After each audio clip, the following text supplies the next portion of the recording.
दर्शकबिन कार्यक्रम मर्निङ मिक्समा पुनः स्वागत छ। योभन्दा अगाडि हामीले मौसम सम्बन्धी जानकारी, पत्रपत्रिकामा आएका समाचारमूलक सामग्रीको चर्चा परिचर्चा गर्यौं भने अब भने हामी मर्निङ मिक्सको महत्त्वपूर्ण सेगमेन्टमा आएका छौं, जुन सेगमेन्ट छ टी टकको सेगमेन्ट रहेको छ। टी टकमा हामीले समाजका दिग्गज व्यक्तित्व, समाजमा केही योगदान पुर्याउनु भएका तथा समाजलाई परिवर्तन गर्ने, कसरी समाजमा योगदान पुर्याउन सकिन्छ भन्ने विषय वस्तुमा रहेर केन्द्रित रहेर कुराकानी गर्छौं र उहाँका जीवनशैलीका बारेमा कुराकानी गर्छौं। उहाँको जीवनशैली आजसम्मको अवस्थासम्म कसरी आइपुग्यो, कसरी उहाँले यो अवस्थासम्म के कस्ता चुनौतीहरू भोग्नुभयो, कसरी चाहिँ यो अवस्थासम्म आइपुग्नु भयो भन्ने विषय हामी कोट्याउने प्रयास गर्नेछौँ। र आज हामीसँग एउटा यस्तो व्यक्तित्व हुनुहुन्छ जसले साहित्यिक विधामा थुप्रै लेखन शैलीलाई अगाडि बढाएर समाज परिवर्तनका सवालमा कुराकानीहरू उठाउने, साहित्यिक रचनाहरू प्रकाशन गरेर आफ्नो व्यक्तिगत जीवनलाई यहाँसम्म पुर्याउनु भएको छ। उहाँ हुनुहुन्छ साहित्यकार महानन्द ढकाल, जो पूर्णिमा साहित्य प्रतिष्ठान कोहलपुरका अध्यक्ष समेत हुनुहुन्छ। स्वागत छ यहाँलाई। नमस्कार। सबैभन्दा अगाडि विजयादशमीको धेरै धेरै शुभकामना। धन्यवाद। यहाँलाई पनि विजयादशमीको शुभकामना दिन चाहन्छु। पछिल्लो समय केमा व्यस्त हुनुहुन्छ, आरामै हुनुहुन्छ? सब ठिकठाकै छ। एक किसिमको तनाव त छ नै, अहिले कोभिड-19ले गर्दाखेरि केही तनाव चाहिँ सिर्जना भइरहेको छ। त्यति हुँदाहुँदै पनि अहिलेको समय भनेको विभिन्न लेखनमै मेरो बितिरहेको छ। जस्तो यो पछिल्लो समयको समय व्यवस्थापन, दिनको सुरुवात कसरी गर्नुहुन्छ, के छ? यो बेला एक किसिमले कोभिड-19 को सुरुवात भइसकेपछि त्यसभन्दा पहिलाका दिनहरू भनेको मेरा बिहानदेखि साँझसम्म चाहिँ निरन्तर रूपमा शिक्षण पेसामा भएको हुनाले त्यति बित्ने गर्थे र अहिलेको समय भनेको शिक्षण पेसामा त्यति लाग्न परेको छैन र अहिलेको पुरा समय मैले चाहिँ लेखनलाई दिएको छु र बिहानदेखि साँझसम्म विभिन्न क्रियाकलापमा संलग्न छु र साहित्यसँगै सम्बन्धित रहेर चाहिँ म काम गरिरहेको छु। सो के कस्ता कुराहरूलाई बढी उठान गर्नुहुन्छ यहाँले? मैले के देख्छु भने अहिले मान्छेहरू निराशामा छन्, धेरै मान्छेहरू निराशामा बाँचिरहेका छन् र कतिपय कुराहरूमा मैले के पनि भन्ने गरेको छु र लेख्ने पनि गरेको छु भने निराशा हुनुहुन्न। जब मान्छेमा निराशा आउँछ, निराशा आइसकेपछि उसले केही पनि गर्न सक्दैन। हामी आशावादी हुनुपर्छ र आशाको किरण जहिलेसम्म हामीसँग रहन्छ तहिलेसम्म हामी केही गर्न सक्छौँ। त्यसैले यो निराशा चाहिँ हुनुहुन्न भन्ने किसिमका लेखनमा पनि त्यतै छ र यिनै कुराहरूमा चाहिँ मैले विशेष जोड दिँदै आएको छु। जस्तो यहाँको लेखन, यहाँले अहिले लेखिराख्नु भएको कुराको विषयवस्तुलाई हामी एकैछिनमा उठान गर्नेछौँ। जस्तो थोरै यहाँको व्यक्तिगत जीवनलाई नै मैले बढी प्राथमिकतामा राखेर कुराकानीको यो अवसरलाई चाहिँ अगाडि बढाउने कोसिस गरिरहेको छु। परिवारमा को हुनुहुन्छ, परिवारको साथ कस्तो छ? मेरो परिवार चाहिँ ठुलो छ। पारिवारिक हिसाबले अहिले त्यही परिवारकै कुरामा चाहिँ पनि लेखिराख्दाखेरि मैले त्यो आफ्नो परिवारको मूल्याङ्कन गरिरहेको छु। अहिले एउटा उपन्यास लेखिराखेको छु, त्यो उपन्यासमा यी कुराहरू पनि आएका छन्। म माथि पनि दाइहरू हुनुहुन्छ र मुनि पनि भाइहरू, दिदीबहिनीहरू हुनुहुन्छ र अहिले मेरो मात्रै हेर्ने हो भने 2टा छोरीहरू छन् र मेरो परिवार लगायतको आमा हुनुहुन्छ। हाम्रो परिवार ठुलो छ। एक किसिमले भन्ने हो भने संयुक्त परिवारमै हामी छौँ भन्दा हुन्छ। पारिवारिक रूपमा चाहिँ हामी धनी छौँ जस्तो लाग्छ। एकदमै सबैभन्दा ठुलो कुरो नै त्यही हो, धन सम्पत्ति कमाएर त गर्न सकिन्छ भन्ने अवस्था नै हुँदैन, अगाडि बढ्छौँ। जस्तो परिवारको साथ छ र परिवारसँगै हुनुहुन्छ भने सबैभन्दा ठुलो कुरा त्यही हो। सो त्यो हामी संयुक्त परिवारमा छौँ भनिराख्दाखेरि उहाँहरूको साथ चाहिँ कतिको छ यहाँलाई? मलाई पूर्ण रूपमा साथ सहयोग छ। त्यसमा पनि हामी कस्तो छौँ भने संयुक्त परिवार भए पनि हामी लगभग सँगसँगै ओल्लो घर पल्लो घरको रूपमा रहेका छौँ। एउटा हाम्रो चाहिँ एउटै बााउन्ड्रीभित्र 2वटा घर छ। त्यही 2टा घर भएको हुनाले बसाइको लागि हामीलाई कुनै पनि समस्या छैन। समस्या नभएको हुनाले पनि हरेक काममा चाहिँ हामीलाई सहयोग मिलिरहेको छ। र विशेष गरी साहित्य लेखनको सहयोगको कुरा गर्ने हो भने मेरो परिवारै हेर्ने हो भने साहित्यमय छ जस्तो लाग्छ मलाई। मेरो छोरी अहिले 11मा पढ्छिन्, उनी पनि लेख्छिन्। विभिन्न नागरिक पत्रिकामा समेत उनका लेखहरू आउने गरेका छन्। र मेरो परिवार, मेरो श्रीमती सुमित्रा नेउपाने जो कथाको क्षेत्रमा एउटा स्थान स्थापित गर्नुभएको छ र गत साल मात्रै पनि यो राष्ट्रव्यापी कथा प्रतियोगितामा 1000भन्दा बढी कथाकारहरूको बिचमा तृतीय स्थान प्राप्त गरेर एउटा पहिचान बनाएको परिवार छ। श्रीमती पनि कथाकार हुन् भने म पनि लेख्छु। मेरो भाइको पनि कीर्ति निस्किएको छ, चन्द्रमा भन्ने हाइको सङ्ग्रह निस्किसकेको छ यही साल मात्रै। यसरी हेर्दा पनि कस्तो छ भने मेरो दाइ सूर्य ढकाल पनि चाहिँ लेखहरू लेख्नुहुन्छ। अब यसरी हेर्दाखेरि एउटै घरभित्र पनि हामी 5-6 जना चाहिँ लेखनतर्फ लागेका छौँ, साहित्यतर्फ लागेका छौँ। त्यसैले हामीले लेखेका, हामीले जुन चिजहरू चाहिँ हामी लेख्छौँ ती कुराहरूकै एक आपसमा छलफल हुन्छ र लेखनलाई यसरी लेखौँ भन्ने सल्लाह हुन्छ। त्यसले गर्दाखेरि हामीलाई पूर्ण रूपमा चाहिँ सहयोग मिलेको छ, एकले अर्कालाई हामी सहयोग गर्छौँ। अझ सहजको वातावरण रहेछ घरमा, जस्तो साहित्यिक माहौल नै रहेछ एकदमै एकदमै। त्यसमा पनि अझ कस्तो छ भने पेसा पनि हाम्रो मिल्छ, श्रीमती र मेरो पेसा पनि मिल्छ। उनी पनि टिचर हुन्, म पनि टिचर हुँ, उनी पनि साहित्य लेखन गर्छिन्, म पनि साहित्य लेखन गर्छु। हाम्रो धेरै कुराहरू मिल्ने भएको हुनाले हामीलाई धेरै सजिलो छ। कतिको सहज हुँदो रहेछ यसरी एउटै फिल्डमा एउटै अब धेरै जसो कुराहरू अरू साथीहरूको मैले सुन्छु, यो अप्ठ्यारो भयो, श्रीमतीले नलेख भन्नुहुन्छ, म चाहिँ लेख्न थालिराखेको छु भन्ने गुनासाहरू मैले सुन्ने गरेको छु। तर हाम्रो हकमा चाहिँ त्यो छैन। प्रायः जसो एउटा कस्तो हुन्छ भने विभिन्न कार्यक्रम हुन्छ, कहिलेकाहीँ चाहिँ अब दुवैजना चाहिँ कार्यक्रममा जान सकिँदैन, त्यो चाहिँ एउटा समस्याको विषय हो नै। त्यति हुँदाहुँदै पनि जस्तो म कार्यक्रममा गछु भने त्यहाँ कार्यक्रमका सम्पूर्ण चाहिँ विवरणहरू मैले मेरो म्याडमलाई सुनाइराखेको हुन्छु। कहिलेकाहीँ म जान नपाउँदाखेरि म्याडमले सुनाइराखेकी हुन्छन् भने त्यहाँ गए पनि नगए पनि त्यहाँका विषयवस्तुहरू चाहिँ, त्यहाँका चिजवस्तुहरू, त्यहाँको ज्ञान गुणका कुराहरू हामी चाहिँ प्राप्त गर्न सक्छौँ। त्यसले गर्दा पनि सजिलो चाहिँ दुवैजना एउटै फिल्डमा भयो भने समझदारी चाहिँ बढी हुँदो रहेछ जस्तो लाग्छ। जस्तो यसरी एउटै म कुनै कार्यक्रममा गएँ भने मैले मेरो श्रीमतीलाई सुनाइराखेको हुन्छु, उनी गइन् भने उनले सुनाइराख्नु भएको हुन्छ भनेर भन्नुभयो। यसमा चाहिँ कतिको खुसी या कस्तो महसुस हुन्छ? महसुस त राम्रै हुन्छ, किनभने अब कतिपय मैले अघि नै भनिसकेँ नि, अब एक आपसमा नमिलिराखेको परिवार, एउटाले अर्कोलाई नलेख भनिराखेको अवस्थामा हामी त एकले अर्कोलाई कसरी लेख्ने, कसरी प्रमोट गर्ने, कसरी एकले अर्कोलाई सहयोग गर्ने। अथवा लेखनमा पनि जस्तो हाम्रो कस्तो हुन्छ भने पहिले चाहिँ हामी घरभित्रै पाठक हुन्छौँ। हाम्रो मैले लेखेँ भने घरभित्रैका पाठकहरू हुन्छन्, पहिला पाठकहरूले नि प्रतिक्रिया दिन्छन्, घरभित्रैकै पाठकहरूले प्रतिक्रिया दिन्छन्, त्यस पछाडि बल्ल हामी चाहिँ बाहिर लाने गर्छौँ। त्यसले गर्दा पनि कस्तो छ भने सहयोग चाहिँ दुवैजना छ, घरको परिवार नै चाहिँ त्यसमा छ भनेदेखि सहयोग चाहिँ हुने भयो। उसो मैले थोरै यहाँलाई बाल्यकालतर्फ फर्काउन खोजेँ, कस्तो रह्यो यहाँको बाल्यकाल? बाल्यकाल वास्तवमा मेरो पीडादायकै नै मान्छु मैले। मेरो बाल्यकाल त्यति राम्रो चाहिँ बितेन। अब 2032 सालमा जन्मेको हुँ म र 2044 सालसम्म म स्याङ्जामै हुर्केँ र त्यहाँ त्यो बेला पनि अब थुप्रै परिवार, ठुलो परिवार भएको हुनाले केही समस्याहरू भए नै, पहाडको बसाइ आफैमा पनि कष्टपूर्ण रह्यो। त्यो बिचमा पनि अब मैले जस्तो त्यही पिरियडमा जब हाम्रो घरमा काम गर्न सक्ने दिदी गुमाउनु पर्यो, त्यस पछाडि बुबा गुमाउनु पर्यो, त्यस पछाडि सबैभन्दा ठुलो दाइ पनि गुमाउनु पर्यो र यसरी हाम्रो जुन नेतृत्व गर्ने पङ्क्ति नै गुमेको हुनाले हाम्रो चाहिँ परिवार अलिकति चाहिँ तस नस भएको अवस्था पनि हो र त्यो पीडा हामीले सहँदै जानु परेको हुनाले पनि अलिकति बाल्यकाल त्यति राम्रो भयो भनेर चाहिँ म भन्दिनँ। त्यति हुँदाहुँदै पनि मेरो आमालाई मैले चाहिँ सम्मान गर्न चाहन्छु। आमाले त्यो ठुलो परिवारलाई पनि त्यो बुवाले समात्नुपर्ने जिम्मेवारी, दाइले समातिराखेको जिम्मेवारी, दिदीले चाहिँ सबैभन्दा ठुलो दिदीले समातिराखेको जिम्मेवारी आमाले चाहिँ समात्नु भयो र हामीलाई चाहिँ अब भनौँ न एक किसिमले यो स्थानसम्म ल्याउनु भयो। अहिले हाम्रो परिवारमा चाहिँ अहिले पनि हामी 5 भाइ छौँ। 5 भाइ मध्येमा अब सबैले आफ्नो आफ्नो तरिकाबाट राम्रै गर्नुभएको जस्तो लाग्छ, त्यसले पनि हामी खुसी छौँ। त्यो बाल्यकालको यहाँ पीडादायी बित्यो भनेर पनि यहाँले भन्नुभयो, दिदी गुमाउनु पर्यो, दाजु गुमाउनु पर्यो, अझ बुवा गुमाउनु पर्यो, एउटा अभिभावक ठुलो जिम्मेवारी सम्हालिराख्नु भएको आफूभन्दा ठुलो अभिभावक गुमाउँदाखेरि पीडा त पक्कै हुन्छ नै। अहिले उहाँहरूलाई सम्झिँदाखेरि कसरी सम्झिनुहुन्छ?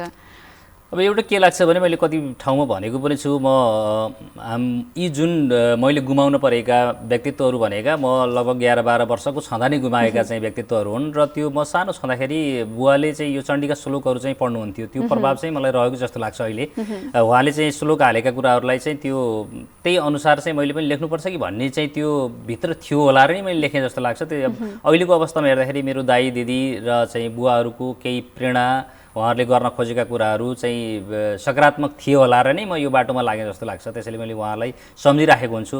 तिनी विषयवस्तुहरूले कहिलेकाहीँ घोज्छ नै, कहिलेकाहीँ केही गर्नुपर्छ नै भन्ने लाग्छ।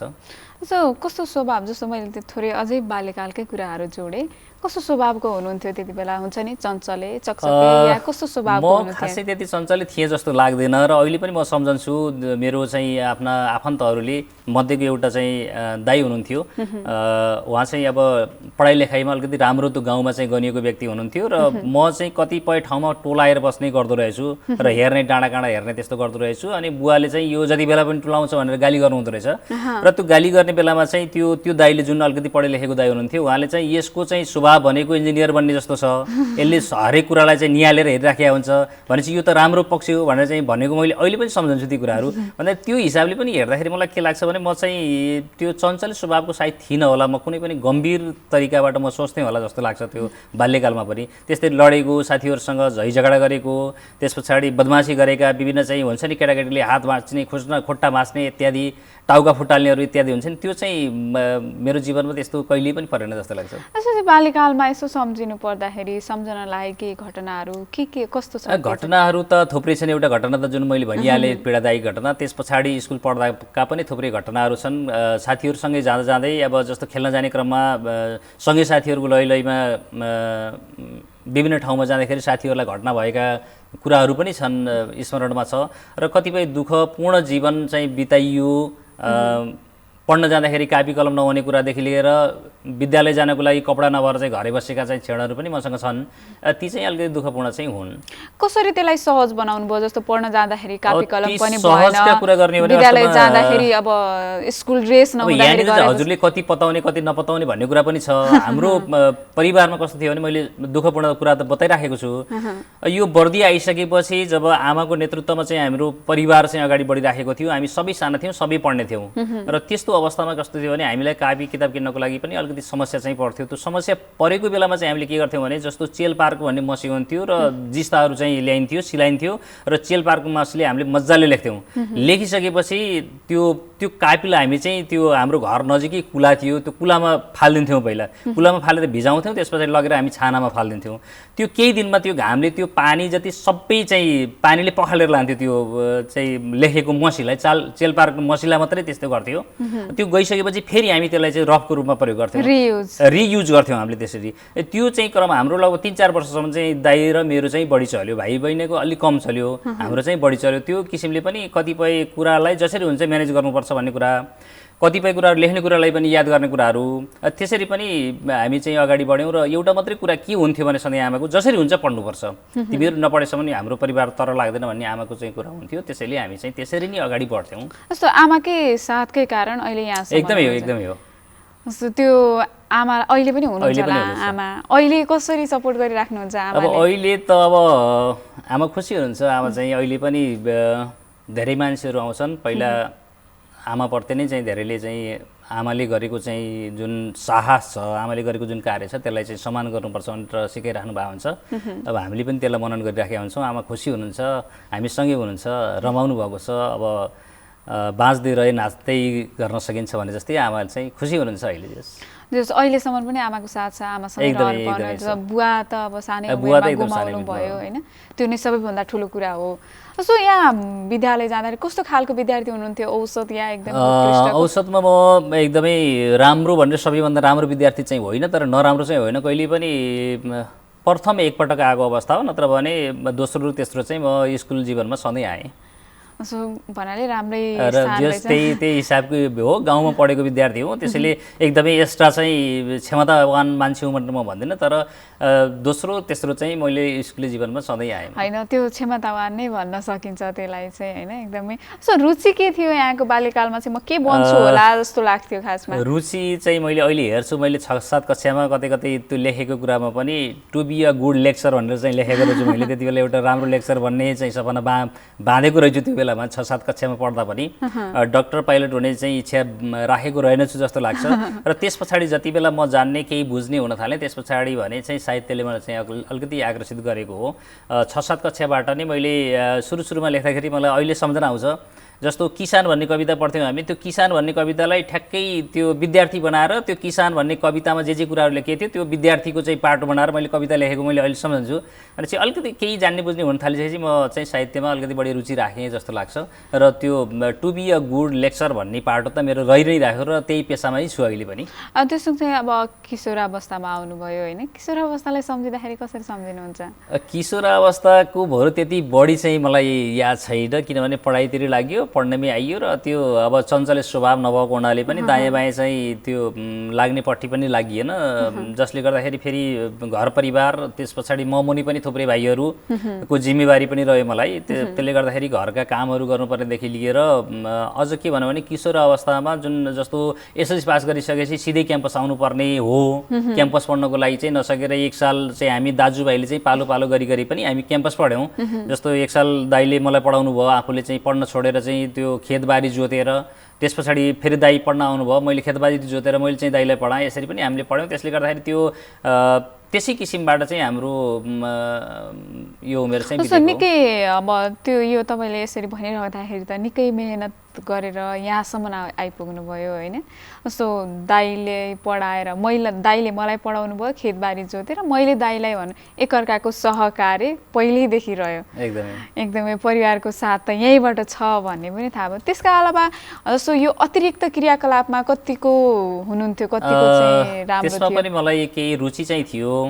मैले जस्तो एसएलसी दिइसकेपछि जब घर खेततिर लगाउने, बाली लगाउनेतिर पढ्न छोडेर चाहिँ बसेँ, त्यो पिरियडमा चाहिँ मैले प्रयोग गरेको भनेको चित्र गरेर चाहिँ मूर्ति बनाउने थियो।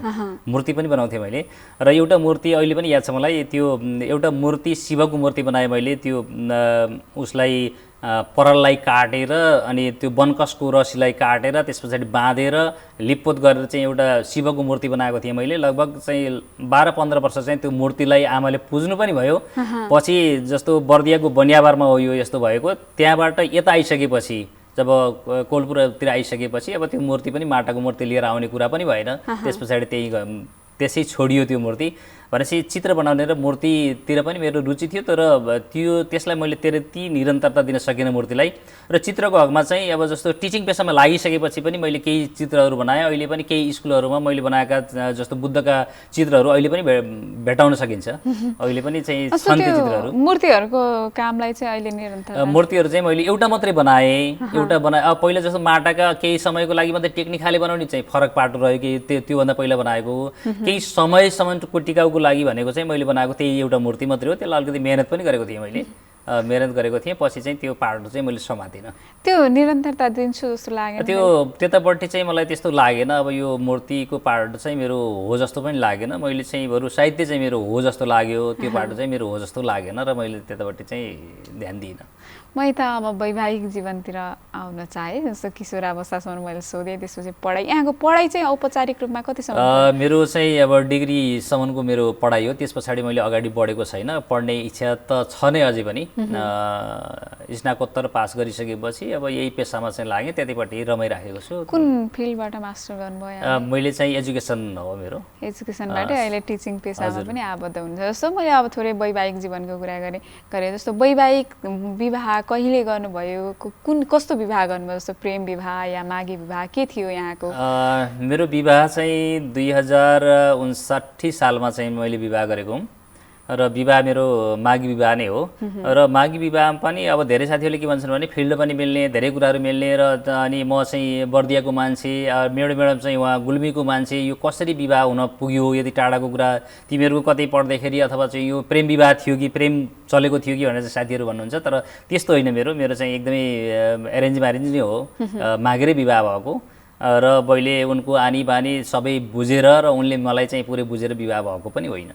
कसरी सम्भव भयो अनि त्यो यहाँ बर्दियाको? अब कस्तो रह्यो भने म नेपालगञ्ज पढ्थेँ त्यति बेला, र एउटा स्कुलमा पनि पढाउन सुरु गरिसकेको थिएँ। नेपालगञ्ज धम्मजीमा पढाउँथेँ मैले त्यति बेला। त्यो क्रम सँगसँगै अब मेरो मामा घर भनेको यहीँ कोलपुरमा थियो र म मामा घरमा आएको थिएँ, र उनको चाहिँ अङ्कलको घर पनि यहीँ कोलपुरमा रहेछ। र अङ्कल र मामा बिचको चाहिँ कुराकानी कहिलेकाहीँ बसेर कुराकानी गर्दाखेरि एउटाले चाहिँ भान्जाको विवाह गर्नु भन्ने, एउटाले चाहिँ अब मेरो भतिजीको विवाह गर्नु छ भन्ने कुरा चाहिँ चलिसकेपछि अनि म यहाँ आएको बेलामा म मामाको घरमा म बोलाएर आइएको त थिइनँ, म आफै आएको थिएँ। भेटघाट गर्न आएको बेला ल यस्तो छ एकजना चाहिँ केटीलाई चाहिँ हेर्न पर्ने भयो, विवाह गर्ने बेला भयो भनेर मामाले भन्नुभयो। मैले नाइ भन्न पनि सकिनँ, हुन्छ भन्न पनि सकिनँ।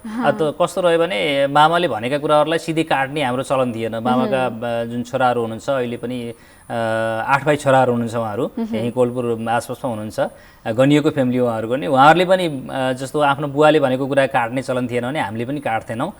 र मनमा त्यस्तो भए पनि अथवा जाने विचार नभए पनि ल उहाँकै पछि लाएर गएँ म। गइसकेपछि कुरा अगाडि बढ्यो अनि त्यो दिनको कुरा त्यत्तिकै रह्यो। त्यस पछाडि फेरि अर्को दिन चाहिँ अब बोलाइयो, त्यस पछाडि चाहिँ बोलाइसकेपछि आए सामान्य कुराकानीबाट हाम्रो चाहिँ अब घर परिवारलाई अब यतिको हुन्छ, यो सम्बन्ध राम्रो हुन्छ, कुल घरान चाहिँ राम्रो छ भन्ने कुरा चाहिँ गर्नुभयो। त्यस पछाडि अब तपाईँहरू सबैले भन्नुहुन्छ भने ठिकै छ भन्ने लागेर अनि विवाह भयो। पहिला त अब एकदमै कुल घरानहरू यस्तो हेरेर नै बिहा गरिन्छ, अहिले बरु केटाकेटीले राम्रो ठिक छ उनीहरू उचित छ भने ल ठिकै छ भन्ने हुन्छ। पहिलाको अवस्थामा त अझ धेरै कुराहरू हेरिन्थ्यो होइन, यहाँको पनि त्यस्तै भएको रहेछ। उसो अब बालबच्चा 2 जना छोरीहरू हुनुहुन्छ भनेर यहाँले भनिसक्नु भएको छ, छोरीहरूको साथ पनि एकदमै छ होला नि? छोरीहरू पनि छ, मैले भनिहालेँ नि। छोरी चाहिँ अब चित्रकलामा राम्रो छ छोरीको, अहिले राम्रै किसिमको चाहिँ गरिराखेकी छन्, पढाइमा पनि ठिकै छ, अहिले साइन्स विषय लिएर पढिराखेकी छन्। र उनको चित्रहरू हेर्ने हो भने अहिले 4-5 वटा कृतिहरूमा चाहिँ उनको आवरण चित्र आइसकेको छ अनि लेखहरू पनि चाहिँ आइराखेको छ। अब ठिकै छ, राम्रै छ छोरीहरूले पनि। कसरी सपोर्ट गरिराख्नु भएको छ छोरीलाई चाहिँ? छोरीलाई अब उनी लेख्छिन्, हामी चाहिँ उनले जस्तो कुनै लेखहरू लेखिन भने त्यो लेखलाई अब कहाँनिर मिलाइदिनुपर्छ हामी हेर्छौँ, एकचोटि राम्रोसँग हेर्छौँ, हेरिसकेपछि उनलाई सुझाव दिन्छौँ। सुझाव दिइसकेपछि उनले त्यसै अनुसारको गर्छन्। कुनै ठाउँमा ह्रस्व दीर्घ मिलाइदिनेदेखि लिएर प्रुफ रिडिङका कुराहरू हामी आफूले पनि गरिदिन्छौँ। त्यो छ भने चित्रको हकमा चाहिँ उनी अब कतिपय कुराहरूमा उनी आफै सिकिसकेकी छन्। अहिले विभिन्न नेटहरूबाट पनि होइन विभिन्न चिजहरू छन्, अहिले त हेर्न सकिने अवस्थाहरू छ, ती हेरेर पनि सिकिराखेकी छन्। जस्तो यहाँलाई लाग्थ्यो कि लाग्थेन मेरो छोराछोरीहरू पनि जुन फिल्ड मैले अपनाइराखेको छु, जुन साहित्यिक फिल्डमा छु र टिचिङ पनि गरिराख्नु भएको छ, यो उसमा चाहिँ आयो हुन्थ्यो या हुँदैन थियो, के लाग्थ्यो यहाँलाई? मलाई एउटा के लाग्छ भने पहिलो त उनीहरूको इच्छाको कुरा हो। बालबालिकालाई कुनै पनि यो कुरामा चाहिँ यस्तो गर्नु भनेर चाहिँ दबाब दिनुहुन्न भनेर म आफै सिकाइराखेको हुन्छु भने मैले मेरो छोराछोरीलाई यो बन्ने भनेर चाहिँ भन्नु चाहिँ त्यति उपयुक्त पनि होइन। त्यति हुँदाहुँदै पनि उनीहरूको रुचि के हो, त्यो रुचिलाई चाहिँ हामीले चाहिँ सपोर्ट गर्नुपर्छ भन्ने हो। मैले चाहिँ जस्तो छोरीलाई कहिले पनि तिमी चित्र बनाऊ भनेर चाहिँ सुरुमा लगाएको होइन। उनी चित्रप्रति अलिकति रुचि देखाउन थालिसकेपछि, जस्तो यहाँ पूर्णिमा साहित्य प्रतिष्ठानको एउटा कला विभाग छ, त्यो कला विभागसँग मैले जोइन गराइदिएँ किनकि उनको रुचि देखेर। त्यस पछाडि त्यही अन्तर्गतका साथीहरू चाहिँ थुप्रै कलाकार हुनुहुन्छ कोलपुरमा, उहाँहरू सँगसँगै विभिन्न कार्यक्रमहरू भए, ट्रेनिङहरू भए, ती ट्रेनिङहरूमा जाने अनि कार्यक्रमहरूमा सहभागी हुने क्रम सँगसँगै उनले चाहिँ आफूलाई निखार्दै लिएर गइन्। त्यसले गर्दाखेरि उनलाई यो नै बनाएर चाहिँ हामीले दबाब चाहिँ दिएको अवस्था छैन। तर के पनि लाग्छ भने जस्तो मैले बनाएका चित्रहरू अहिले पनि घरमा पनि एउटा दुईटा छन्, ती चित्र हेरेर त्यस पछाडि गएर मैले लेख्ने गरेका लेखहरू, मम्मीले लेख्ने गरेका लेखहरू, ती हेरेर पनि उनलाई चाहिँ यो फिल्डमा जाउँ अथवा लेखौँ केही गरौँ भन्ने चाहिँ प्रेरणा जागेको होला। त्यसै अनुसार लागेको होला जस्तो लाग्छ। र उनले चाहिँ चासो देखाएका कुराहरूलाई हामी सपोर्ट गर्छौँ, त्यति नै हो। जस्तो अभिभावकको जस्तो आफ्नो छोराछोरीको लागि मैले आफ्नो अभिभावकत्व निर्वाह गरेँ, अभिभावकको यो भूमिका चाहिँ निर्वाह गरेँ जस्तो लाग्छ या के लाग्छ यहाँलाई? अब गरेँ भनेर त्यस्तो पुरै अभिभावकले जे गर्नुपर्ने सारा गरिराखेको छु भने जस्तो पनि लाग्दैन। उनले आफ्नो गर्दैछन्, हामीले सपोर्ट गरेका छौँ र त्यो गर्नुपर्छ नै, त्यही हो। उनले अब एकदमै जरुरी यहाँनिर चाहिँ सपोर्टिङ छ, यहाँनिर गर्नैपर्छ भन्ने अवस्था अहिलेसम्म त्यस्तो आएको पनि छैन र हामीले जुन सहयोग सल्लाह दिने कुराहरू त छँदैछ, गरिराखेका छौँ। जस्तो उहाँ चाहिँ ठुली छोरी हो? ठुली छोरी। सानी छोरी चाहिँ? अब सानी छोरीको चाहिँ के छ भने सानी छोरी अझै पनि सानी छन्, किन दुईटा छोरीको बिचमा चाहिँ लगभग 10-11 वर्षको ग्याप छ होइन, जन्मान्तर त्यति बढी छ। त्यति हुँदाहुँदै जस्तो दिदीले गरेका कुराहरू, हामीले गरेका कुराहरूबाट छोरीले के भन्छन् भने कुनै अरू केही भएन भने पनि त्यो अहिले चलिरहेको टिकटक छ, यसबाट भए पनि म फेमस बन्नुपर्छ भन्ने हामीलाई चाहिँ अलिकति हाँसो लाग्छ। फेमस बन्नुपर्छ भन्ने चाहिँ भावना त सानो छोरीमा पनि छ। दिदीले बनाइराखेको चित्रमा कहिलेकाहीँ झगडा गर्छन्। मेरो किताब उनको चाहिँ जस्तो आवरणहरूमा आउँछ, त्यो हामी प्रचार पनि गर्छौँ, फेसबुकमा हाल्छौँ। त्यस पछाडि उनले मेरो किन नआउने, मेरो हालिदिनु भनिराखी भन्छन्। त्यसले गर्दा पनि उनमा पनि त्यो छ जस्तो लाग्छ। केही उहाँले चित्र कोर्नुहुन्छ? सानोले चित्र गर्छन्, तर उनको अब अहिले उमेर पनि बल्ल 2 कक्षामा पढ्ने भएको हुनाले अब त्यो चित्र त्यति माझिएका चित्रहरू छैनन्, कोर्न चाहिँ उनी रहर गर्छन्। दिदीले कोर्दाखेरि उनी पनि सँगै बसेर गरिराखी भन्छन्। जस्तो दिदीले गरिराखेको त्यो आउँदाखेरि चाहिँ उहाँलाई पनि मेरो पनि आउनुपर्छ, मेरो किन नआउने, उनी झगडा गर्छन् अझै, मेरो किन नआउने मेरो। अनि उनलाई फेरि कस्तो छ भने तिम्रो अझै राम्रो छैन भनिदिन चाहिँ पहिलो कुरो त केटाकेटीलाई राम्रो छैन भनिदिनु नि हुन्न। अब उनलाई राम्रो छ भनिदिनुपर्छ, भन्न नि पर्यो। अब राम्रो छ भनेपछि फेरि किन आएन त, त्यहाँनिर फेरि क्वेसन हुन्छ, यदि राम्रो छ भने किन आएन। त्यति बेला चाहिँ अलिकति अप्ठ्यारो पर्छ। तिमी कसरी सम्झाउनुहुन्छ? त्यति बेला के हुन्छ भने तिमी पनि अलिक ठुलो भइसकेपछि दिदी जत्रो भइसकेपछि आउँछ, तिमी दिदी जत्रो उमेर हुनुपर्छ अनि बल्ल आउँछ भनेर सम्झाउँछौ। त्यो कुरामा कहिले चाहिँ उनी कन्भिन्स हुन्छन्, कहिले चाहिँ होइन मेरो नि आउनुपर्छ भन्छ नि, त्यस्तै। अब 2 कक्षामा पढ्ने भनेपछि सानै अलि जिद्दी स्वभाव नै हुन्छ त्यति बेला।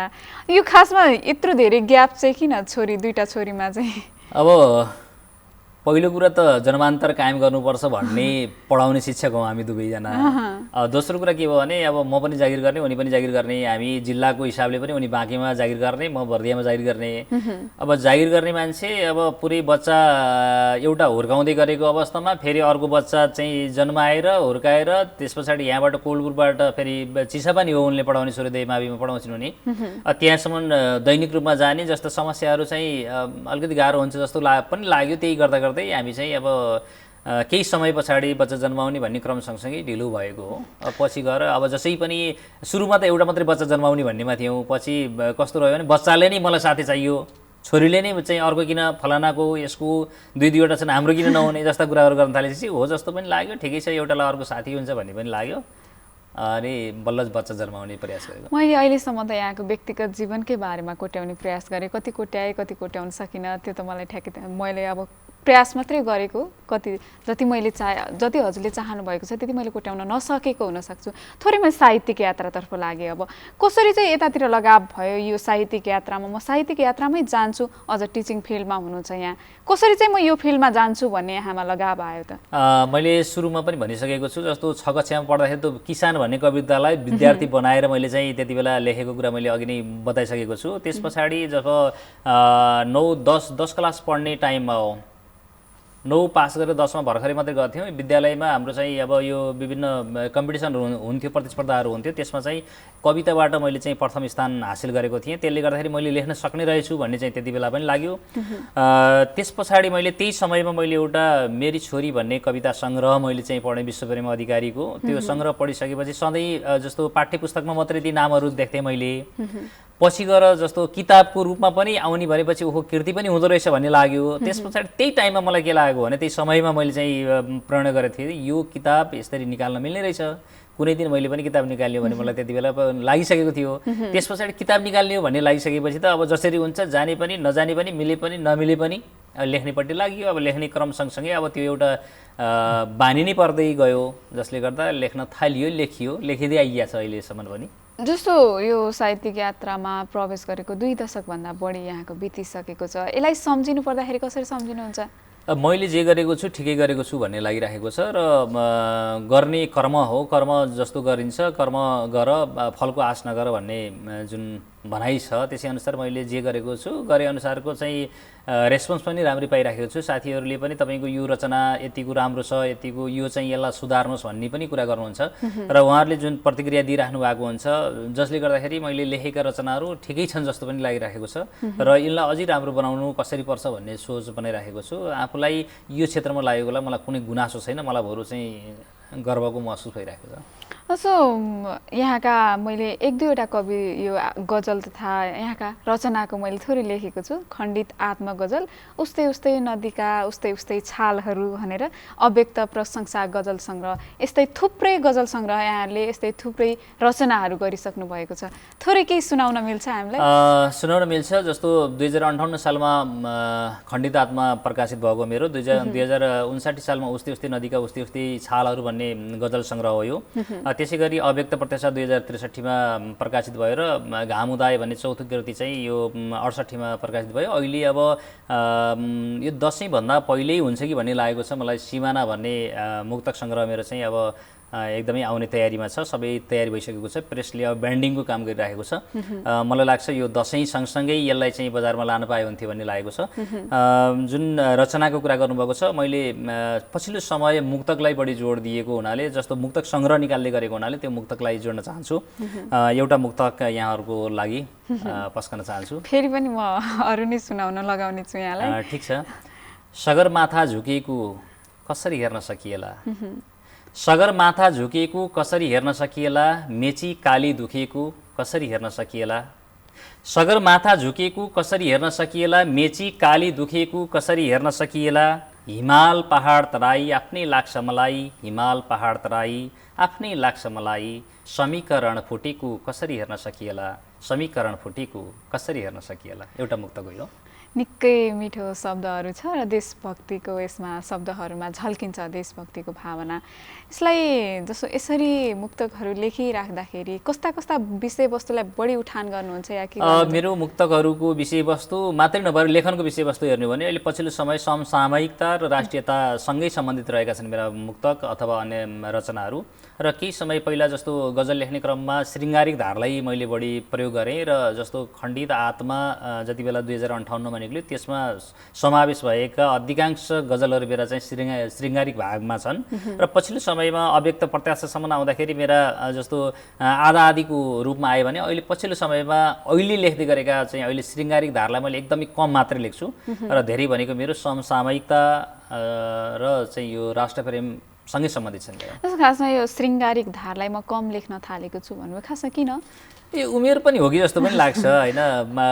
उमेर सँगसँगै मान्छेका त्यो भावनाहरू पनि परिवर्तन हुँदै जान्छन्, विचारहरू पनि परिवर्तन हुँदै जान सक्ने सम्भावना रहने रहेछ। त्यसले गर्दाखेरि हिजोको जुन अवस्था अहिले नहुन पनि सक्छ, हिजोको सोचाइ अहिले नहुन पनि सक्छ, त्यसले पनि यो प्रभाव पारेको हो कि अथवा अहिलेको विषयवस्तु भनेको समाज परिवर्तनका लागि हामीले समाजसँग सरोकार राख्ने विषयवस्तुहरू लेख्नुपर्छ, राष्ट्रसँग सम्बन्धित कुराहरू लेख्नुपर्छ भन्ने त्यो लागेको भएर नि यतापट्टि यो लेखाइ आएको कि जस्तो पनि लाग्छ। त्यसो राष्ट्रको कुराहरू गरिरहँदा कतिको चाहिँ त्यो मैले भन्नाले अब शब्दबाट आफूले कतिको न्याय गरे जस्तो लाग्छ यहाँलाई? राष्ट्रको विषयमा केही न्याय गरे जस्तो पनि लाग्छ। कतिपय कुराहरू मैले लेखेको छु र त्यसको चर्चा पनि हुने गरेको छ। र अहिले हामीले बोल्नुपर्ने गर्नुपर्ने कुरा पनि यो राष्ट्रको बारेमा हामीले बोलेनौँ भने कसले बोल्ने, राष्ट्रको बारेमा हामीले लेखेनौँ भने कसले लेख्ने, राष्ट्र रहे नै हामी रहन्छौँ, नेपाल रहे नै नेपाली रहन्छौँ भन्ने भावनाबाट हामी प्रेरित हुनुपर्छ जस्तो लाग्छ। र त्यसै अनुसार सबैले लेखकहरूले चाहिँ यो विषयलाई गम्भीरताका साथ लिनुपर्छ जस्तो लाग्छ। मैले पनि आफूले लेखेको छु, न्याय नै गरेको छु जस्तो लाग्छ। मलाई फेरि एउटा यो सुन्न मन लाग्यो जस्तो मैले लेखेँ उस्तै उस्तै नदीका उस्तै उस्तै छालहरू यो सुनाउन मिल्छ होला? यसको शब्द मलाई एकदमै मन पर्यो। उस्तै उस्तै नदीका उस्तै उस्तै छालहरू पनि यो चाहिँ गजल सङ्ग्रहको नाम हो, एउटा सङ्ग्रहको नाम हो। र यो सङ्ग्रहमा चाहिँ हामी कस्तो थियो भने 3 जना व्यक्तिहरू जस्तो खगेन्द्र गिरी कोपिला, प्रकाश गिरी निश्चल र म त्यो बेला सँगसँगै जस्तो हामी रचनाहरू गर्थ्यौँ र हामी सबै उस्तै उस्तै हौँ है, 3 जना उस्तै उस्तै छौँ है, हामी उस्तै उस्तै मान्छे हौँ र हाम्रो लय चाहिँ एउटै छ, खोला बगे जस्तै बगिराखेको छ भन्ने एउटा भावना चाहिँ जागृत भएर हामीले चाहिँ त्यसरी चाहिँ निकालेको चाहिँ यो सङ्ग्रह हो। यो सङ्ग्रह भएको हुनाले यो सङ्ग्रहको कुराहरू जस्तो अहिले सङ्ग्रह लिएर आउन सक्थेँ भने त्यसभित्रका कुराहरू चाहिँ सुनाउन सकिने अवस्था पनि रहन्थ्यो। अब त्यो सङ्ग्रह चाहिँ मसँग अहिले नभएको हुनाले यो ठाउँमा नभएको हुनाले मसँग घरमा त छ नै नभएको हुनाले त्यसभित्रका चाहिँ गजलहरू सुनाउन सकिने मुक्तकहरू सुनाउन सक्छु म अहिले। केही मुक्तकहरू छन् मसँग। आज मुक्तक सुनाउन मन लागेको छ। मैले सुरुमै भनिसकेँ कि मसँग यो मुक्तक सङ्ग्रह प्रकाशन भइराखेको हुनाले पनि मुक्तकको तयारी अलि राम्रोसँग भएको छ। एउटा मुक्तक आफ्नै जीवनसँग सम्बन्धित छ। कहिले मैले हारेको छु, कहिले जितेको छु, हार र जित सँगसँगै बढेको छ, अगाडि बढिरहेको छ, त्यसैसँग सम्बन्धित। कहिले घाम कहिले पानी मेरो जिन्दगानी, कहिले घाम कहिले पानी मेरो जिन्दगानी, थोरै जित धेरै हानि मेरो जिन्दगानी। कहिले घाम कहिले पानी मेरो जिन्दगानी, थोरै जित धेरै हानि मेरो जिन्दगानी। आजभोलि छानी छानी परीक्षण गरिँदैछ, आजभोलि छानी छानी परीक्षण गरिँदैछ। प्रयोगशाला मानी मानी मेरो जिन्दगानी, प्रयोगशाला मानी मानी मेरो जिन्दगानी। गजब शब्द छ, गजब छ शब्द, एकदमै राम्रो। सो यसरी यो रचनाहरू गरिराख्दाखेरि कसरी चाहिँ यस्ता कुराहरू फुर्छन्?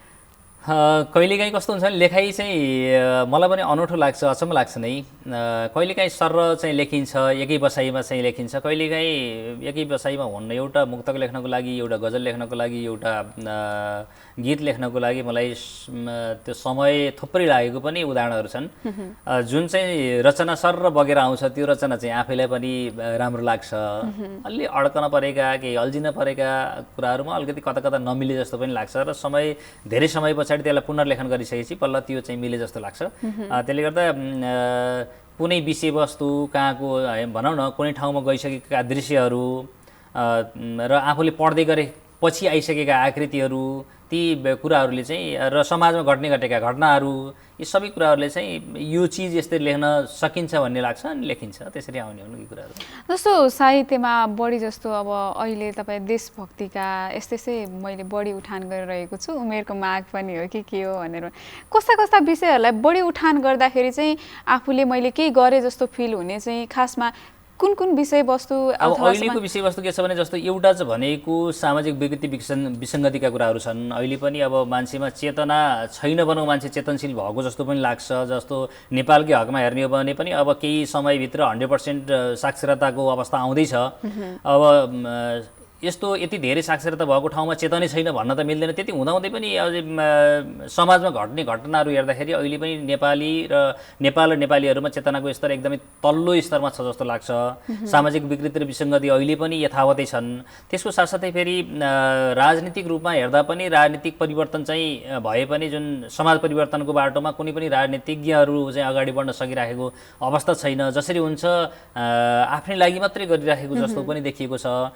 देशको समस्या एक ठाउँमा छ, सीमा अतिक्रमणका कुराहरू चाहिँ दिन प्रतिदिन बढिराखेका छन्। कतिले त्यसलाई लुकाउने प्रयास गर्छन्, कतिले त्यसलाई चाहिँ त्यही विषयलाई लिएर अगाडि बढिराखेको अवस्था छ। सत्तामा हुँदाखेरि तिनै कुराहरू लुकाउने र सत्ता बाहिर हुँदाखेरि तिनै विषयलाई लिएर चाहिँ फेरि राजनीति इस्यु बनाएर चाहिँ अगाडि बढ्ने जस्ता चाहिँ राजनीतिक व्यक्तित्वहरूका चाहिँ चरित्रहरू देखिएका छन्। अब यसले गर्दाखेरि के लाग्छ भने यी कुराहरू आफैमा पनि गलत कुराहरू हुन्। जे छ त्यो यथार्थता हुनुपर्छ, भएका चिजवस्तुहरूको बारेमा हामीले भनिदिनुपर्छ, देखाइदिनुपर्छ र साहित्य भनेको समाजको दर्पण, समाजको ऐना र एउटा इतिहास पनि बोल्ने भएको हुनाले यी कुराहरूलाई हामीले छुपाउनुहुन्न, लुकाउनुहुन्न, हामीले देखाइदिनुपर्छ भनेर हामीले लेख्नुपर्छ भन्ने लाग्छ र तिनै बेसी वस्तुहरूले मलाई समाज छन् तिनै लेख्छु म। जस्तो यो लेखनले जस्तो यस्तो साहित्यको लेखनले केही परिवर्तन हुन्छ जस्तो लाग्छ? परिवर्तन हुन्छ जस्तो लाग्छ, किनभने विभिन्न ठाउँमा भएका उदाहरणहरू पनि छन्। अब जस्तो हाम्रो समाजमा कति परिवर्तन भयो भएन, हामीले बोलेका कुराहरूलाई कतिको मान्यता दिएनन्, राजनीति गर्ने मान्छेहरूले ती विषयवस्तुहरूलाई कति समेटेनन् भन्ने कुरा त्यो अलग पाटो हो नै। र विश्वलाई हेर्ने हो भने, विश्वमा भएका थुप्रै आन्दोलनलाई हेर्ने हो भने, थुप्रै परिवर्तनलाई हेर्ने हो भने साहित्यले चाहिँ ठुलो परिवर्तन गरेको छ र गर्न सक्छ। र हामी कहाँ पनि त्यस्तो छ। कतिपय राजनीतिक व्यक्तित्वहरूले लेखकहरूले लेखेका कुराहरूलाई हेरेर उनीहरू चाहिँ हस्केको, डराएको, तर्सिएको अवस्था चाहिँ यहाँ पनि छ। यहाँ पनि त्यस्तो चाहिँ देखिन्छ। यहाँले पाउनु भएको छ त्यो? मैले पाएको छु त्यस्तो। केही हेर्ने हो भने यही एउटा उदाहरण दिएँ। केही समय पहिला मैले एउटा लेख लेखेँ। लेखिसकेपछि त्यो लेखको चाहिँ चर्चा परिचर्चा भयो। त्यस पछाडि केही विषयवस्तुहरू त्योसँग सम्बन्धित रहेर चाहिँ मान्छेहरूले चाहिँ काम गर्न थालेको भन्ने चाहिँ सूचना पनि प्राप्त भयो मलाई। त्यो परिवर्तन हुन्छ। कस्तो लागेको थियो यहाँ त्यो सुन्दाखेरि? त्यो सुन्दाखेरि हो केही हुने रहेछ, आखिर कलमको बल हो यो, कलमले केही गर्दो रहेछ भन्ने पनि लाग्यो। कलममा चाहिँ तागत छ भन्ने कुरा पनि लाग्यो, शब्दमा तागत हुन्छ भन्ने पनि लाग्यो। जस्तो यहाँ अघि अफ एयरमा भन्नुभएको थियो सो म मिसन टुडेको सम्पादक हो, साहित्यिक सम्पादक पनि हो भनेर। त्यहाँ चाहिँ कति त्यो मिसन टुडेलाई चाहिँ कतिको न्याय गर्नुभएको छ? जस्तो यो साहित्यिक साहित्यलाई अब यहाँले कतिको हेर्नु भएको छ? केही समय धेरै भएको रहेछ यहाँ चाहिँ यो क्षेत्रमा आउनुभएको, कोलपुरमा आउनुभएको। त्यसले गर्दा पनि अब त्यो मेरो चाहिँ जुन कार्य गरिराखेको छु, मैले जुन कर्म गरिराखेको छु त्योसँग चाहिँ परिचित नभएको पनि हुन सक्नुहुन्छ उहाँ। तर त्यो पत्रिकामा रहिसकेपछि मैले त्यो 71 सालबाट त्यो पत्रिकामा निरन्तर रूपमा लागिरहेको छु, साहित्यिक सम्पादकको रूपमा रहेको छु। र मैले यसमा रहँदाखेरि यो पत्रिकाको हकमा चाहिँ मैले विभिन्न विधालाई उत्तिकै महत्त्व दिइरहेको छु। र विशेष गरी शनिबारहरूलाई यहाँले हेर्नुभयो भने विधा विशेष पनि बनाउँदै आएको छु। जस्तो हिजोको शनिबार हेर्नुभयो भने तपाईँले मुक्तक विशेष थियो। त्यसमा यो क्षेत्रमा मैले फेरि यो लेखनको रूपमा, साहित्यको रूपमा के हेर्ने गरेको छु भने एउटा राम्रो व्यक्ति जो चाहिँ अलिकति राष्ट्रिय रूपमा पहिचान बनाएको छ, त्यो विधागत रूपमा चाहिँ विशिष्टता कायम गरेको व्यक्तिको चाहिँ केही 4-5वटा प्रश्नहरू, त्यस पछाडि यो क्षेत्रमा बसेर लेखिराखेका व्यक्तिहरूको चाहिँ रचना हालेर त्यसलाई मिलाएर चाहिँ लाने प्रयास सँगसँगै म अगाडि बढेको छु। विधागत विभिन्न विधाहरूलाई चाहिँ समेट्दै फरक फरक किसिमको चाहिँ त्यो बनाउँदै लिएर आइराखेको छु। त्यसले गर्दा पनि एउटा के छ भने यताका साहित्यकारहरूमा त्यो लेखन सिपमा पनि विकास भइराखेको जस्तो लाग्छ, स्तरीयतामा पनि धेरै ख्याल गर्नु भयो जस्तो लाग्छ। र देशभरिका साहित्यकारहरूको चाहिँ विभिन्न विधाहरूमा चाहिँ मूल्याङ्कन गर्दाखेरि पनि यो क्षेत्रका साहित्यकारहरू कमजोर छन् जस्तो मलाई लाग्दैन। त्यो हाम्रो चाहिँ अभियान, हाम्रो प्रयास, हाम्रो जुन संस्था छ पूर्णिमा साहित्य प्रतिष्ठानको कुरा, पूर्णिमा पत्रिकाको कुरा र यहाँबाट चाहिँ निस्केका विभिन्न पत्रपत्रिकाको कुरा, रेडियोमा कार्यक्रम चलाउँदाखेरिका साहित्यिक कार्यक्रमका कुराहरू, त्यस पछाडि केही समय चाहिँ अब टेलिभिजनमा पनि कार्यक्रम गरेँ मैले, नेपाल कोल्पुर टेलिभिजनमा कार्यक्रम गर्ने क्रम सँगसँगै साहित्यिक व्यक्तिहरूसँग गरेका भलाकुसारीहरू इत्यादिले गर्दा पनि साहित्यको लागि चाहिँ कोल्पुर एउटा धेरैले चाहिँ आशा गरेको केन्द्र बनाइएको छ जस्तो लाग्छ। जस्तो कोल्पुर टेलिभिजनमा काम गरे पनि भन्नुभयो, त्यहाँ चाहिँ कस्तो कार्यक्रम चलाउनुहुन्थ्यो? मैले साहित्यिक कार्यक्रम चलाएँ, लगभग चाहिँ केही समय 1.5-2 वर्ष चाहिँ मैले त्यो साहित्यिक कार्यक्रम चलाएँ। पछि अब व्यस्तता पनि बढी भयो, धेरै ठाउँमा गयो, त्यस पछाडि मैले त्यसलाई चाहिँ निरन्तरता दिन सकिनँ। के कस्ता विषयवस्तु उठाउनु? विषयवस्तु भनेका मेरा यिनी साहित्यका थिए, साहित्यले कसरी परिवर्तन ल्याउन सक्छ, समाज परिवर्तनको लागि साहित्यको मुख्य भूमिका के भन्ने विषयवस्तुमा नै रहेर मैले चाहिँ कार्यक्रमहरू सञ्चालन गर्थेँ। जस्तो यहाँ अब साहित्यकार हुनुहुन्छ, थुप्रै अब यो क्षेत्रमा लेखी कलम चलाइसक्नु भएको जो नव अहिले आइराख्नु भएका नयाँ प्रतिभाहरू हुन्छ, उहाँलाई कसरी सपोर्ट गरिराख्नु भएको छ, कसरी चाहिँ लेखन शैलीलाई अझ बढी राम्रो, अझ आकर्षक बनाउन सकिन्छ भन्ने विषयवस्तुमा चाहिँ कसरी ध्यान दिइराख्नु भएको छ? वास्तवमा एउटा के छ भने साहित्यमा पुस्ता हस्तान्तरण हुनु जरुरी छ। हिजो जस्तो हामीभन्दा वरिष्ठहरूले भनौँ न, हामीभन्दा माथिल्लो तहका साहित्यकारहरूले जे लेख्नुभयो त्यसको आधारमा हामीले लेख्यौँ भने हामीले चाहिँ हामीभन्दा भर्खर लेख्दै गरेकालाई हामीले सिकाउनु पर्छ जस्तो लाग्छ। एकले अर्कोलाई सपोर्ट गर्नु चाहिँ जरुरी छ। साहित्यमा चाहिँ अब लेखनलाई महत्त्वपूर्ण मानिन्छ, उमेरलाई चाहिँ महत्त्वपूर्ण मानिन्न। कतिपय चाहिँ साहित्यकारहरू उमेरले मभन्दा पनि सानो भएर पनि मभन्दा राम्रो लेखिराख्नु पनि भएको हुन्छ। त्यसले गर्दा पनि के छ भने अहिले पनि कतिपय साहित्यकारहरूको कस्तो लाग्छ भने म जेठो हुँ, म पहिलो हुँ, मैले सुरुमा लेखेको हुँ र अरू चाहिँ साना हुन् भनेर चाहिँ अलिकति त्यो लेखन स्तरतालाई भन्दा पनि उमेरको उमेरलाई चाहिँ हेरेको पनि देखिन्छ। तर त्यो गर्नुहुन्न जस्तो लाग्छ मलाई। त्यो सानो होस् अथवा ठुलो होस्, जोसुकै भए पनि उसको लेखन महत्त्वपूर्ण कुरा हो र लेखक बाँच्ने भनेको उसको रचनाले हो, उसको चाहिँ व्यक्तित्वले भनौँ, उसको रूप रङ्गले चाहिँ होइन, उसको चाहिँ कुनै पद प्रतिष्ठाले होइन, ऊ बाँच्ने भनेको रचनाले हो। उसले जे शब्दहरू लेख्छ, उसले लेखेका शब्दहरू समाजको लागि हुनु पर्यो, उसले लेखेका शब्दहरू दीर्घकालीन हुनु पर्यो, अमर हुनु पर्यो। ती शब्दहरू अमर हुने किसिमका भयो भने लेखक बाँच्छ। त्यसले ठुलो र सानो भन्ने चाहिँ अर्थ चाहिँ राख्दैन साहित्यमा। जस्तो मैले ठुलो सानो भन्दा पनि जो नव आइराखेका छन् उनीहरूलाई चाहिँ सपोर्ट गर्नुपर्छ, उनीहरूलाई चाहिँ हौसला दिनुपर्छ। उनीहरूले लेखेका कुराहरूलाई यदि राम्रो लेखेका छन् भने ठुलो मान्छेले पनि स्वीकार्नुपर्छ। मैले स्वीकार्छु कतिपय ठाउँमा चाहिँ उहाँहरूले लेखेका कुराहरू छन् भने ती शब्दहरू चाहिँ मैले कहिलेकाहीँ सपोर्ट पनि लिने गर्छु। लेखहरूमा लेख्दाखेरि उनीहरूका चाहिँ कुराहरू, उनीहरूले लेखेका रचनाहरूलाई पनि समावेश गर्ने गर्छु। सपोर्ट गर्नुपर्छ। एकले अर्कोलाई सपोर्ट गरेन भने त तल्लो पिँढी आउन सक्दैन, भनौँ त्यो प्रतिभाहरू प्रस्फुट हुन सक्दैन। अब त्यो हुन सकेन भने त समाज अगाडि बढ्न सक्ने कुरा पनि भएन, साहित्यको विकास हुने कुरा पनि भएन। जस्तो कतिपयले अवसर, लेखन शैली राम्रो छ तर अब कारणवश उहाँहरूले अवसर पाउनु भएको छैन, उहाँहरूलाई चाहिँ के भन्न चाहनुहुन्छ? अब हामी चाहिँ सहयोग गरिराखेका छौँ। एउटा मात्रै उदाहरणको रूपमा लिने हो भने एकजना साहित्यकार जुन कोल्पुरमै बस्नु हुँदो रहेछ लामो समयसम्म, उहाँले चाहिँ 2049 सालमा एउटा कृति निकाल्नुभएको रहेछ कविता सङ्ग्रह। त्यस पछाडि उहाँको त्यो लेखन लगभग रोकिएको रहेछ। यो पिरियडमा यति लामो समयसम्म जति बेला हामीसँग जोडिन आउनुभयो, उहाँ जोडिन आएको भनेको 1-1.5 वर्षको पिरियड मात्रै हो। यो पिरियडमा चाहिँ उहाँ जब जोडिन थाल्नुभयो, अहिले पछिल्लो समयमा हामी विमोचन पनि गरेका छैनौँ, भर्खरै मात्रै एउटा कृति निकाल्नुभयो, जोडिनुभयो। उहाँ चाहिँ अब यति राम्रो लेख्ने मान्छे कहाँ लुक्नु भएको रहेछ भन्ने लाग्यो। हामीले चाहिँ तपाईँ लेख्नुपर्छ, लेख्नुहोस्, हामी सपोर्ट गर्ने मान्छे छौँ, हामी चाहिँ सहयोग गर्ने हो, एकले अर्कोलाई सहयोग गरौँ भनेर चाहिँ लागिसकेपछि लेख्नुभयो। त्यस्तै चाहिँ बर्दियाका कतिपय हुनुहुन्छ साहित्यकारहरू, उहाँ चाहिँ जोडिसकेपछि उहाँका कृतिहरू निकाल्नको लागि मैले प्रवण गरेँ, आफूले सकेसम्म मैले सहयोग गरिदिएँ। त्यस्तै थुप्रै हुनुहुन्छ लेख्नेहरू र कृति निकाल्नको लागि पनि लाम लागेर चाहिँ बस्नुभएको छ। उहाँहरूले लेखिराख्नु भएको छ। उमेरले चाहिँ एकदमै परिपक्व भए पनि त्यो मेसो नपाएर बसिराखेका कतिपय व्यक्तिहरू पनि अहिले चाहिँ हामीसँग जोडिसकेपछि अहिले कृति निकालिराख्नु भएको छ। यही नै हो हामीले चाहिँ गर्न सक्ने, गर्न पर्ने कुरा पनि यही हो जस्तो लाग्छ साहित्यमा लागेर। जस्तो राज्यले चाहिँ अब यो साहित्यिकतर्फ राज्यको कुरा गर्ने भने त एकदमै चिन्ताजनक छ होइन। अन्य क्षेत्रमा हेर्ने र हाम्रो नेपाली परिवेशमा हेर्ने हो भने साहित्यको अवस्था एकदमै नाजुक छ जस्तो लाग्छ। साहित्यलाई चाहिँ हेर्ने दृष्टिकोण चाहिँ एकदमै खराब छ जस्तो लाग्छ। जुन सपोर्ट सहयोग गर्नुपर्ने त्यो हुन सकेको छैन। अब जस्तो कोल्पुरको हकमा हेर्ने हो भने हामीले पटक पटक चाहिँ यो कुराहरू उठाइराखेका छौँ नगरपालिका स्थानीय सरकार मार्फत। र अहिले पछिल्लो समय खुसीको कुरा चाहिँ के छ भने जस्तो हाम्रो बाँकेमा अब थुप्रै साहित्यिक संस्थाहरू छन्। अब हेर्दाखेरि दर्जनभन्दा बढी साहित्यिक संस्थाहरू छन्। एउटा मात्रै पूर्णिमा साहित्य प्रतिष्ठान हो जसले चाहिँ नगरपालिकाबाट चाहिँ जग्गा प्राप्त गरेको छ। अहिले 1.5 कट्ठा जग्गा प्राप्त गरेको छ र हामी चाहिँ अब त्यो जग्गामा भवन बनाउने, साहित्यिक भवन बनाउने तर्खरमा छौँ। हामीलाई स्थानीय सरकारले चाहिँ सपोर्ट गरेको छ। यसको लागि चाहिँ अब स्थानीय सरकारप्रति पनि कोलपुर नगरपालिकाप्रति पनि हामी आभारी छौँ। हामीले आभार व्यक्त गरिसकेका छौँ र हाम्रो परिश्रम, हाम्रो चाहिँ क्रियाशीलता, हाम्रो चाहिँ टिमवर्क देखेर नि उहाँहरूले हामीलाई विश्वास गर्नुभएको जस्तो लाग्छ। त्यो चाहिँ कोलपुरको हकमा चाहिँ त्यो सपोर्ट हो र अन्य विभिन्न अब जस्तो थुप्रै छन् स्थानीय तहहरू, थुप्रै छन् प्रदेशका सरकारहरू र सङ्घका सरकारहरू थुप्रै छन्। यिनीहरूले गर्ने हुने हो, गर्नुपर्ने हो र प्रतिष्ठानहरू पनि छन्। अब साहित्यिक प्रतिष्ठानहरू छन्, ती प्रतिष्ठान मार्फत काम गर्यो भने, तर चाहिँ त्यो हुन सकेको छैन र त्यो नहुनु पछाडि चेतनाको अभाव भन्न पनि कसरी मिल्ने, त्यत्रो माथिल्लो स्तरमा पुगिसकेका व्यक्तिहरूको त्यो चाहिँ छैन, भएको छैन। त्यो हुनुपर्ने हो, भएको छैन।